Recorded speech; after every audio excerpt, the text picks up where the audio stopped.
Assalamualaikum warahmatullahi wabarakatuh. Salam Om Swastiastu, Namo Buddhaya, salam kebajikan. Perkenalkan, nama saya Ahmad Junaidi. Saya mahasiswa jurusan Teknik Industri, Fakultas Teknik Universitas Esa Unggul Harapan Indah, Bekasi.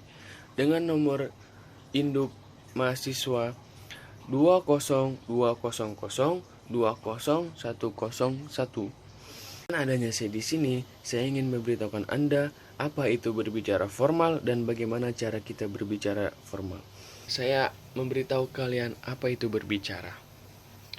Berbicara merupakan kemampuan atau kesanggupan seseorang dalam mengucapkan kata-kata untuk mengekspresikan, menyatakan serta menyampaikan gagasan dan perasaannya secara lisan kepada orang lain. Mengapa sih skill komunikasi itu penting untuk dipelajari?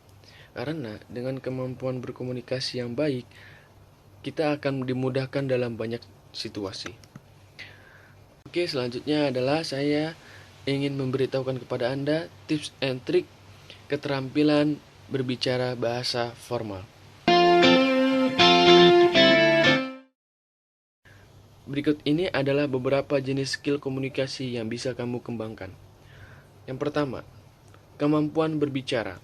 Kemampuan dasar dalam komunikasi adalah kemampuan berkomunikasi secara lisan maupun verbal atau kemampuan untuk berbicara.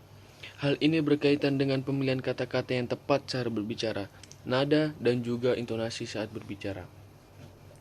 Pada saat berbicara secara tatap muka, kemampuan komunikasi nonverbal juga diperlukan untuk mendukung suksesnya suatu proses komunikasi.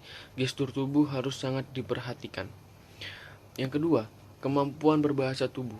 Berbahasa tubuh adalah salah satu contoh keterampilan komunikasi nonverbal yang sangat mendukung kesuksesan komunikasi verbal. Mimik muka, tatapan muka, gerakan tangan, dan beberapa gestur lain jadi elemen penting yang juga perlu diperhatikan saat berbicara, terutama dalam situasi formal. Hal tersebut berperan dalam membangun kesan terhadap lawan berbicara dan menghidupkan proses komunikasi. Yang ketiga, kemampuan menulis. Kemampuan menulis dalam ilmu komunikasi lebih kompleks daripada itu. Dalam ruang lingkup komunikasi formal misalnya, tatap bahasa saat mengirim pesan melalui email maupun pesan melalui WhatsApp harus dipertimbangkan sebaik mungkin. Contoh lain, penerapan komunikasi secara tertulis, misalnya saat harus menuliskan suatu ide, gagasan, atau opini terhadap suatu hal, kemampuan menuliskan caption sosial media juga jadi salah satu skill komunikasi tulisan yang saat ini sangat dibutuhkan. Di level yang tertinggi, keterampilan menulis juga sangat dibutuhkan untuk menulis skrip iklan dan lain-lain. Padahal yang lebih spesifik, seorang yang terampil dalam bidang tulisan bahkan bisa mengevaluasi ejaan dan pakem tata bahasa. Semakin berkembangnya platform elektronik, keterampilan komunikasi tulisan juga semakin berkembang kebutuhannya.